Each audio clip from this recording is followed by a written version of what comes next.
জয় নিতাই গৌর হরিবোল। বৃন্দাবন ধাম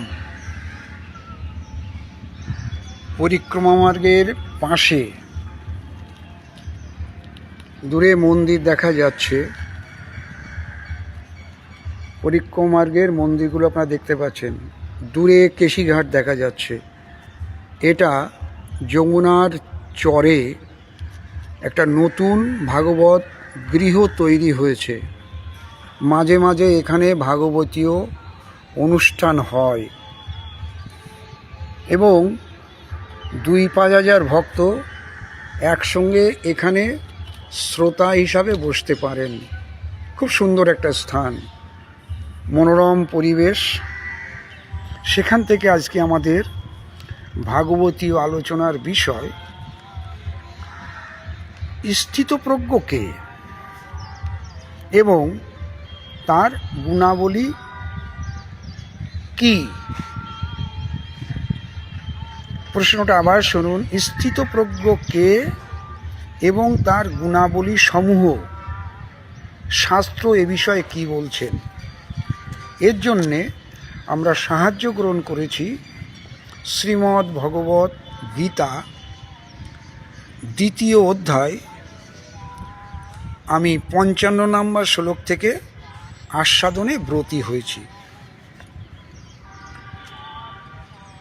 ভগবান শ্রীকৃষ্ণ বললেন, হে অর্জুন, যখন যোগী মন থেকে সমস্ত কামনা সম্পূর্ণভাবে পরিত্যাগ করেন, খুব কঠিন। আমাদের মতন সাধারণ জীবের কাছে কামনা সম্পূর্ণরূপে পরিত্যাগ করা সত্যি কঠিন, কিন্তু যোগীদের কাছে কিন্তু এগুলো কঠিন নয়, ভক্তদের কাছে এগুলো কঠিন নয়, বৈষ্ণবদের কাছে এগুলো কঠিন নয়। যখন যোগী মন থেকে সম্পূর্ণভাবে কামনা পরিত্যাগ করেন, সমস্ত কামনা, এবং আত্মা দ্বারা আত্মাতেই সন্তুষ্ট থাকেন, আত্মা দ্বারা আত্মাতেই সন্তুষ্ট, বাইরের কোনো বস্তু ব্যক্তির দ্বারা নয়, আত্মা দ্বারা আত্মাতেই সন্তুষ্ট থাকেন, তখন তাকে স্থিতপ্রজ্ঞ বলা হয়। আবার বলছেন, দুঃখে অনুদ্বিগ্ন চিত্ত, সুখে স্পৃহাহীন এবং আসক্তি, ভয় এবং ক্রোধরহিত মুনিকেই স্থিতপ্রজ্ঞ বলা হয়। এটা ভগবান বলছেন। আরও বলছেন, যিনি সকল বস্তু ও ব্যক্তিতে আসক্তি রহিত এবং শুভ ও অশুভ বস্তুর প্রাপ্তিতে প্রসন্ন হন না বা দ্বেষ করেন না। অর্থাৎ শুভ বস্তু বা জিনিস পেলে আনন্দ, আর অশুভ পেলে তাতে দ্বেষ করেন না। খুব কঠিন কথা। তিনি স্থিতপ্রজ্ঞ। আবার বলছেন ভগবান, কচ্ছপ যেমন আপন অঙ্গসমূহ সংবরণ করে নেয়, সেইরূপ যিনি ইন্দ্রিয়াদির বিষয় হতে ইন্দ্রিয়দের সর্বপ্রকারের সংহরণ করেন, তাকে স্থিতপ্রজ্ঞ বলে। অর্থাৎ বিষয় আছে কিন্তু ইন্দ্রিয় সেদিকে ধাবিত হচ্ছে না, তার থেকে নিজেকে গুটিয়ে নিতে পেরেছেন, তিনি স্থিতপ্রজ্ঞ। 59 নম্বর শ্লোকে বলছেন, আমি আগেই বলেছি যে আমি পণ্ডিত নই, বিদ্বান নই, প্রকৃত একজন মূর্খ। এই জন্যে আমাদের সংস্কৃত উচ্চারণ ঠিক মতন নাও হতে পারে। এই জন্যে আমি বাংলার উপরে বেশি প্রাধান্য দিই। শ্রোতারাও জানেন যে বাংলাটা তারা ভালো বুঝতে পারেন, এই জন্যে আমি বাংলার সাহায্য গ্রহণ করছি।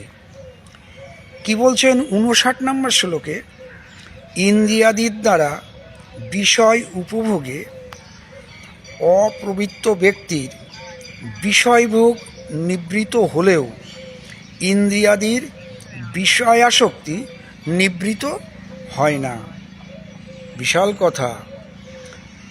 ইন্দ্রিয়াদি বিষয়ভোগে অপ্রবৃত্ত ব্যক্তির বিষয়ভোগ নিবৃত হলেও, অর্থাৎ বিষয়ভোগ তিনি করতে চাইছেন না, কিন্তু বিষয়ের প্রতি আসক্তি, ইন্দ্রিয়ের যে বিষয়ের প্রতি আসক্তি, এর থেকে নিবৃত হয় না। কিন্তু স্থিতপ্রজ্ঞ ব্যক্তির আসক্তি পরমাত্মার সাক্ষাৎ লাভে সর্বতোভাবে দূর হয়।